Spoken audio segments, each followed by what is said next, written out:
Lectura del Santo Evangelio según San Juan. Gloria a ti, Señor. En aquel tiempo dijo Jesús a sus discípulos: si el mundo os odia, sabed que me ha odiado a mí antes que a vosotros. Si fuerais del mundo, el mundo os amaría como cosa suya. Pero como no sois del mundo, sino que yo os he escogido sacándoos del mundo, por eso el mundo os odia. Recordad lo que os dije, no es el siervo más que su amo. Si a mí me han perseguido, también a vosotros os perseguirán. Si han guardado mi palabra, también guardarán la vuestra. Y todo eso lo harán con vosotros a causa de mi nombre, porque no conocen al que me envió. Palabra del Señor. Gloria a ti, Señor Jesús. En la primera lectura continuamos siempre Hechos de los Apóstoles durante todo este tiempo de Pascua. Y hoy se nos presenta ya el segundo viaje apostólico. Nos hemos saltado algún trozo cuando habíamos visto hasta ayer el Concilio de Jerusalén, cómo vuelven a Antioquía con la carta de los apóstoles, que la trae también Silas, y cómo explican lo que ha dicho el concilio, como lo que ha hecho Jerusalén, cómo los no judíos pueden hacerse cristianos sin necesidad de hacerse judíos. Se están un tiempo en Antioquía y deciden volver a aquellas comunidades que se habían formado a raíz de ese primer viaje apostólico. Y hay una discusión entre Bernabé y Pablo, porque Pablo no quiere en el equipo a Marcos, al evangelista Marcos, porque habían tenido algún roce en el anterior viaje y Marcos había vuelto antes de hora, dejando solo Bernabé y Pablo. Y hay una discusión entre Bernabé y Pablo sobre este hecho, y entonces deciden hacer dos equipos. Un primer equipo que será Bernabé con Marcos, que es Juan Marcos, se llamaba así, pero es el evangelista Marcos, y estos irán a Chipre, a Salamina y las comunidades formadas en Chipre, y continuarán la evangelización de Chipre, mientras que Pablo se cogerá a Silas e irán, en principio, la idea es ir a todas las comunidades que ya habían ido en el primer viaje para reforzarlas en la fe, y así lo hacen. Y Pablo va a estas comunidades, allí conocerá a este Timoteo, este discípulo no judío, aunque hijo de una judía, pero de padre griego. Recordemos que en la mentalidad clásica judía, los judíos eran los hijos de padre judío. Hoy no, hoy ha cambiado, y en la mentalidad moderna, para el mundo judío, los judíos son los que son de madre judía y no de padre judío, pero en tiempos de Jesús era al revés, lo que contaba era el padre. Pues bien, el caso es que conoce a este Timoteo, le habla muy bien de él, pasa a ser colaborador suyo, de hecho llegará a ser sucesor de los apóstoles y obispo, y tendremos aquellas cartas a Tito y Timoteo, es este Timoteo. Lo hace circuncidar por los judíos para que no se quejen, pero no sería necesario ni muchísimo menos, ya hemos visto lo que es el concilio, lo que ha dicho. Pero bueno, lo hacen. Y van predicando ciudad en ciudad, hasta que viene el momento crucial, cuando dice: dejan Misia, bajan a Tróade, y aquella noche Pablo tuvo una visión, se le aparece un macedonio de pie.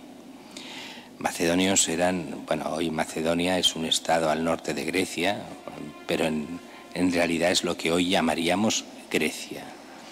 Grecia, el norte de Grecia es Macedonia, pero es, digamos, en aquella época por los macedonios consideraríamos hoy lo que es Grecia.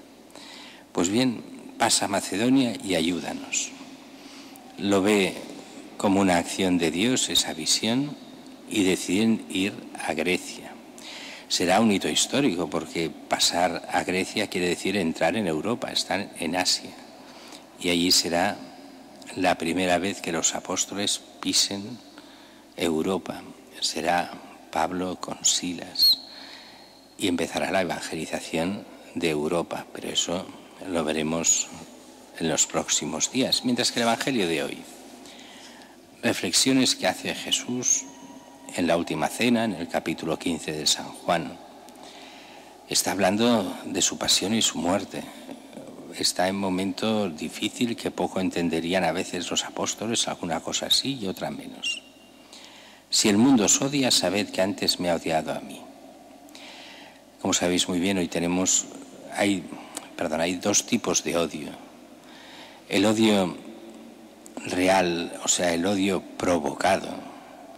Si yo asesino a alguien, pues su hijo tendrá razones para odiarme, faltaría más.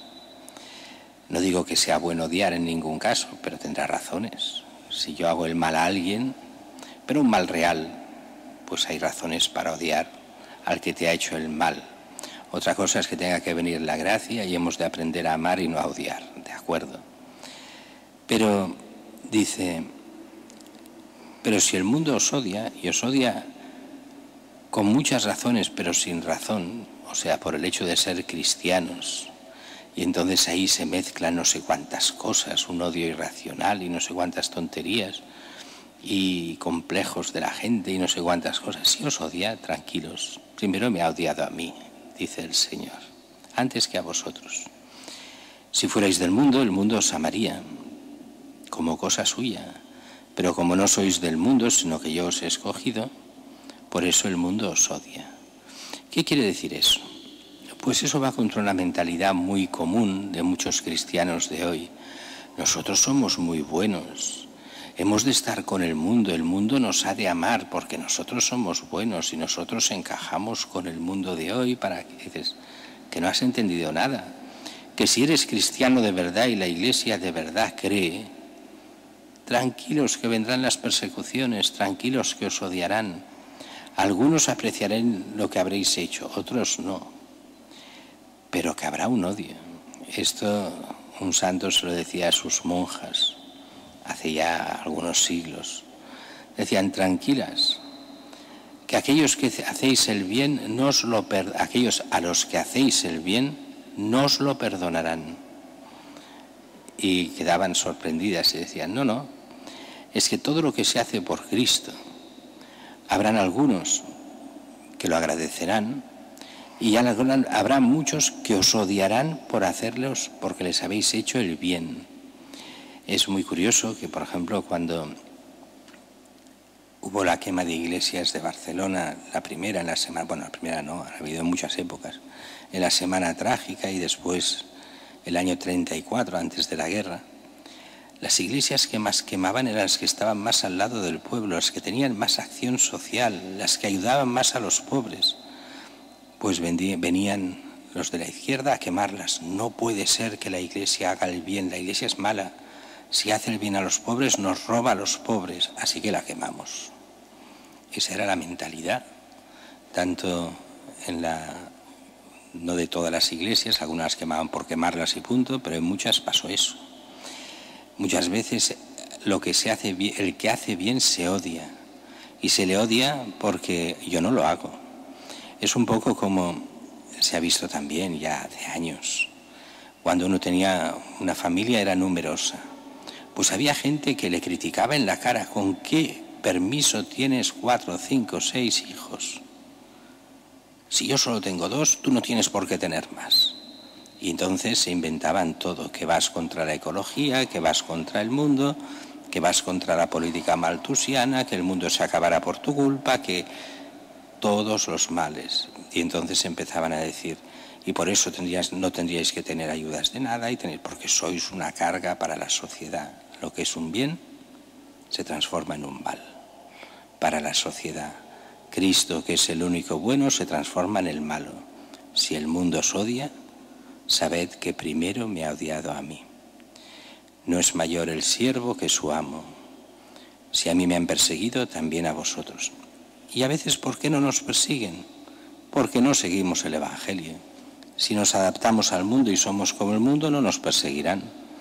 Solo si somos diferentes porque somos de Cristo y buscamos lo que Dios quiere, entonces nos perseguirán. Algunos, pero también hay una cosa que dice muy curiosa, pero también seguirán vuestra palabra como han seguido la mía. A quien sigue a Cristo, unos cuantos los seguirán, otros los odiarán.